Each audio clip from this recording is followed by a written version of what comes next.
देखो तार कारण आम यही चरम पदक्षेप नहीं जानापी दीर्घ 1 वर्ष धरी गणतांत्रिक प्रजातांत्रिक उपाय आम धर्मघट रास्ता रोक एवं रेल रोक पर्यंत कलु धामरापोर्ट जितेबाला 2011 मसीह कमिशनिंग है से भद्रक शिक्षित युवक युवती एवं क्षुद्र व्यवसायी एवं जो मान पाखे आपणकर शिक्षागत योग्यता अच्छी जो मैंने कुशली जो मैंने स्किल सेमी स्किल समस्त को धामरार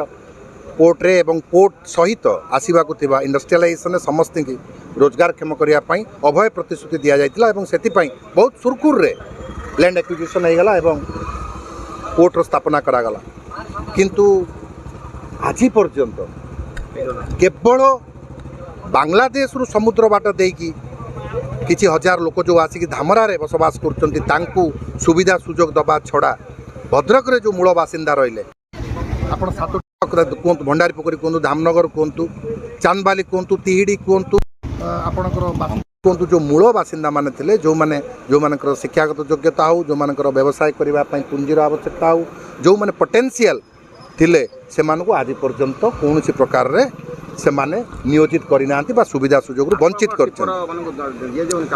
135 गाड़ी मालिक आम सांगरे थिला बेले समस्ते भद्रक जिलार मूल बासिंदा किंतु सही बांग्लादेशी लोक मैंने जो मैंने माछ मारिकी प्रतिपोषण करुले से माने आज गाड़ी व्यवसाय भितर पशि आसिकी जनका 10 रु 15 गाड़ी किणी पार्थुआ बेले आमे गाड़ी व्यवसाय रे थिले मध्य गाड़ी की बिक्री करदेवाई वर्तमान मानसिक स्तर में प्रस्तुत अच्छु कहीं इनस्टलमेंट दे पार्नु जिलापाल आमको बहुबार प्रतिश्रुति दे सारे नेतृमंडली प्रतिश्रुति दे सारे कौन पाई किए षड्यंत्र मुख्य नायक आम जापारन बंदर कर्तृपक्ष जिला प्रशासन नेतृमंडली सम्मिलित भाव में आमको प्रतिश्रुति दौले केउ ठारू कौ प्रकार व्यवस्था ग्रहण करा जाउची आमर आज आपण आमरण अनशन माने जे पर्यंत आमर प्रतिश्रुति आमको दिया जाय नाही जे तुमको कार्य दिया गला एवं तमे एबे कार्य पाई सारला पर तमे निज गोड़े ठिया ही पारिबो बंची पारिबो सम्मान सहित समाज रे बंची पारिबो से पर्यंत आमे ए जगह सभास्थल छाड़ी जाई।